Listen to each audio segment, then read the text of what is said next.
अस्सलाम वालेकुम viewers, welcome to Reach family vlog. This is me Reach Khan. उम्मीद करती हूँ कि आप सब ठीक होंगे। आज मैं आई हूँ आपको रिव्यू करवाने अपनी कार का। रिव्यू आप सोचोगे कि पहले भी वीडियो में हुआ था, आज फिर से हो रहा है, इसलिए क्योंकि हमने ना कार चेंज कर ली है। पहले हमारी कोरोला कार थी ब्लैक कलर में, अब है वाइट कलर में अल्हम्दुलिल्लाह। उसकी भी कुछ रीज़न थी, वो मैं आपको बाद में बताती हूँ। और आज हम इसका करेंगे प्रॉपर वाला रिव्यू।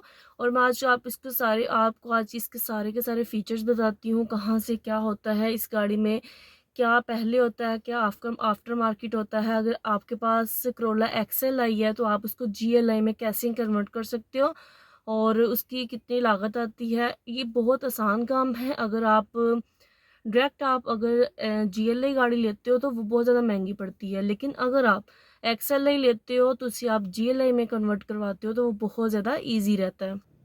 तो गाइस हम बात कर रहे थे कि हमने फर्स्ट पे व्लॉग में हमने दिया था रिव्यू आपको ब्लैक का करोला का, और अब हमने आपको रिव्यू दिया है वाइट करोला का। वाइट करोला तो ठीक है, लेकिन ब्लैक करोला गाड़ी कहाँ पे गई? तो उसका आंसर ये है कि हमने जो ब्लैक करोला गाड़ी थी वो हमने सेल कर दी है।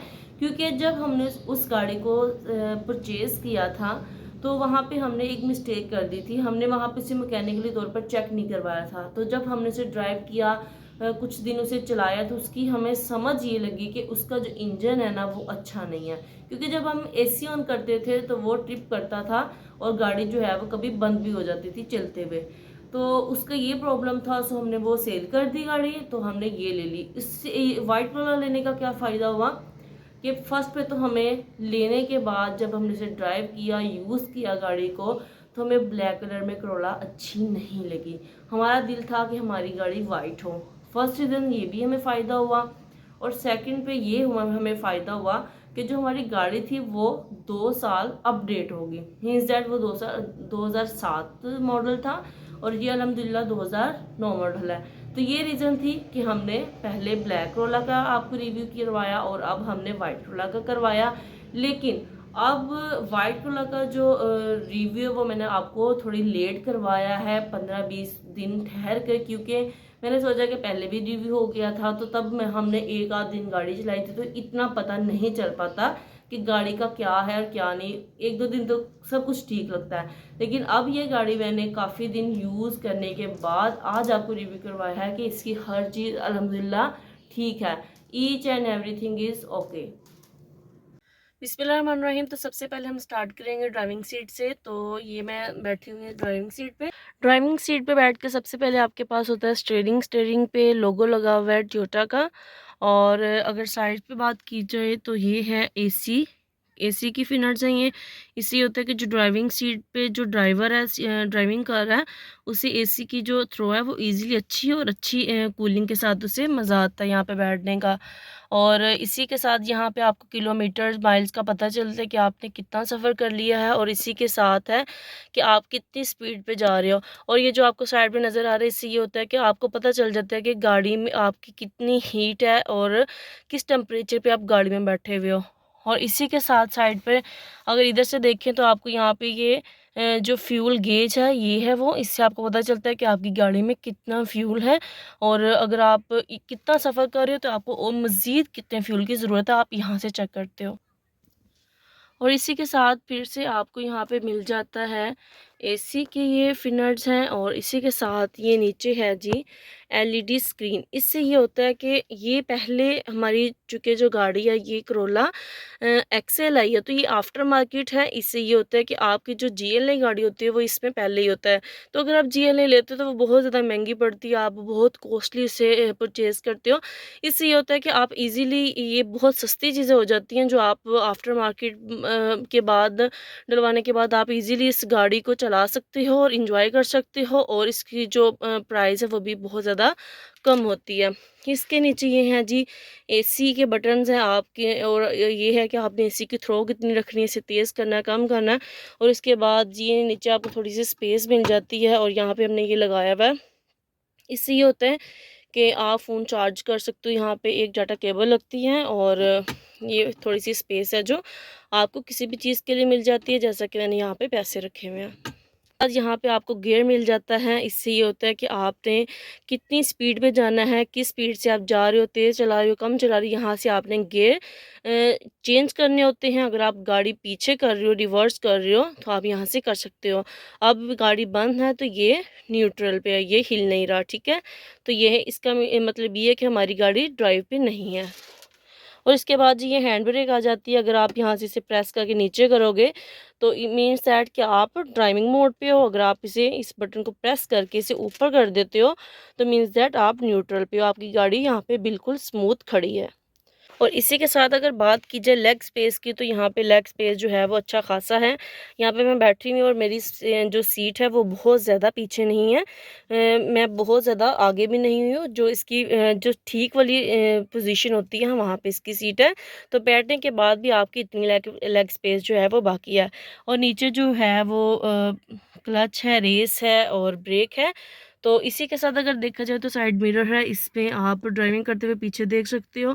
और इसको आपने खुद सेट कर दिया था कि आपको पीछे वाला रोड किस तरह से नज़र आ रहा है। इसी के साथ बात की जाए तो ये हैंडल है जिससे आप ड्राइवर सीट का जो डोर है उसे आप इसे ओपन करते हैं और इससे हम इसे लॉक और अनलॉक भी कर सकते हैं। इसी के साथ आपको कुछ चीज़ें रखने के लिए यहाँ पे थोड़ी सी स्पेस मिल जाती है। उसके अलावा ये है कि अगर आप ड्राइविंग कर रहे हो तो यहाँ पे आपको ये आर्म स्पेस है, यहाँ पे आप आर्म भी रख के सेट करके अपनी ड्राइविंग ईजीली कर सकती हो। और अगर ये नीचे आ जाएँ तो यहाँ पे ये हैंडल है, इससे होता है कि आप इसमें जो मिरर्स हैं डोर के आप उसे ऊपर नीचे कर सकते हो। और इसका कुछ सिस्टम इस तरह से होगा कि जो इसके हैंडल्स होते हैं जिससे आप मिरर को ऊपर नीचे कर सकते हैं, वो जो GLI गाड़ी होती है उसमें वो पहले से ही ऑटो होते हैं। आप जस्ट बटन प्रेस करते हैं तो वो आपके जो मिरर्स हैं ना वो खुद ब खुद ऊपर नीचे हो जाते हैं। लेकिन हमारी ये जो मैनुअल पे है, ये हमने मैनुअल पे इसलिए रखी हुई है, इसे हम चाहते हैं तो जिस तरह से हम बाकी के काम करवाए हुए हैं XLI गाड़ी के GLI में चेंज करने के लिए, तो हम ये भी कर सकते थे। लेकिन इसका मशवरा मैं आपको ये दूंगी कि ये क्या होता है कि जब आप इस पर बटन्स लगवा लेते हो, आप इसे फुल ऑटो कर लेते हो, तो इसका यही मसला आ रहा था, कभी इसका बटन ख़राब हो जाता है, कभी इसके अंदर से मोटर ख़राब हो जाती है। तो इस बड़े झंझटों में पड़ने की ज़रूरत नहीं है। मेरा तो यही ख्याल है, आपको भी मैं यही सजेस्ट करूँगी कि आपने भी बिल्कुल भी ऐसे नहीं करना। क्योंकि ये हैंडल जो लगे हुए हैं इससे ये होता है कि हमने मिरर्स को बहुत ज़्यादा ऊपर नीचे नहीं करना होता है। एज़ यू नो के जो करोला गाड़ी है, इससे बड़ी गाड़ियाँ जो होती हैं उसके जो मिरर्स होते हैं मोस्टली हम ऊपर नीचे नहीं करते, वो उमूमन बंद ही रहते हैं। अगर आपको गर्मी लग रही है तो आप AC का इस्तेमाल कर सकते हैं, अगर आपको सर्दी लग रही है तो आप हीटर ऑन कर सकते हैं। क्योंकि ये गाड़ियाँ थोड़ी कॉस्टली होती हैं तो आप इन्हें इस तरह से मिरर ओपन करके इसे गंदा नहीं कर सकते। और जब इतनी महंगी गाड़ियाँ खरीदी हो तो दिल भी नहीं करता कि जब हम ऐसी गाड़ियों के मिरर्स को ओपन करें और इसके ड्राइव करें तो सारी बाहर की जो डस्ट है वो अंदर आ सके।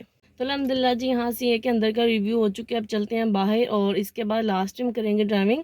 पहले बाइक का रिव्यू करें, उसके बाद हम ड्राइविंग करेंगे, साथ में थोड़ी सी क्लासेस आपको भी देंगे। एज़ यू कैन नो कि मैंने 1-2 दफ़ा क्लासेस पहले भी ली हैं, तो तकरीबन मुझे 40 to 50% जो ड्राइविंग है ना वो थोड़ी बहुत आ गई है। अब चलते हैं बाहर, मैं आपको बाहर का रिव्यू करवाती हूँ।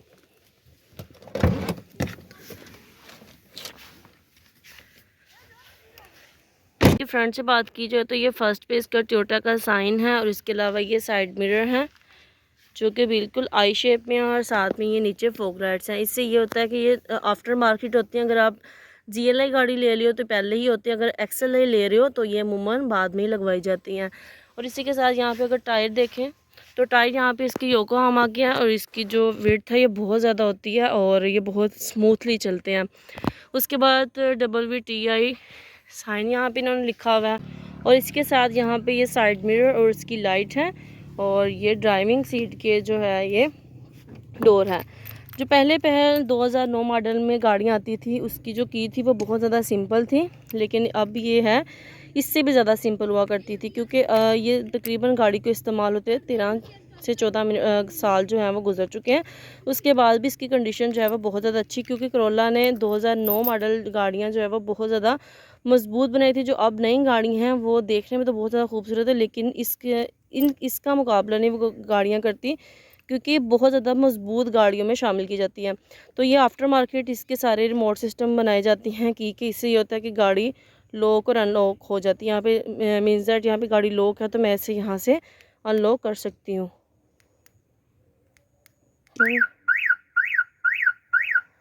तेरी मेहरबानी। ये इजीली हो जाता है। इसके बाद अगर बात करें पीछे की, तो यहाँ पे भी बिल्कुल इसी तरह से डोर हैं और जैसे ड्राइविंग सीट पे मैंने आपको दिखाया बिल्कुल इसी तरह से है। और अगर हम इसके अंदर बैठ के देखें, जिस तरह से आगे लेग स्पेस थी उसी तरह से बिल्कुल पीछे है। ये देखिए मैं बैठ चुकी हूँ, लेकिन यहाँ पे इतनी लेग स्पेस जो है वो बाकी है। और अब बात आती है कि हमने यहाँ से डिग्गी ओपन करनी है, पीछे जो कि ज़्यादा स्पेस होती है, तो उसी ओपन करने के लिए हम यहाँ पे आ जाते हैं ड्राइवर सीट के पास। और यहाँ पे ये आपको एक क्लच मिलेगा, इसे आप यूँ ऊपर करेंगे तो ये ओपन हो जाएगी। तो यहाँ से जो डिग्गी है ये हम ओपन करते हैं और यहाँ पे स्पेस देखते हैं कि जो करोला गाड़ी की स्पेस है वो काफ़ी ज़्यादा है। और अगर आप यहाँ पे बैग्स की बात करें तो 7 से 8 बैग पूरे हो जाते हैं। अगर आप सूटकेस की बात करें, अगर बहुत ज़्यादा बड़े साइज़ में तो 2 से 3 आ जाते हैं, अगर छोटे हैं तो 4 से 5 भी आ सकते हैं।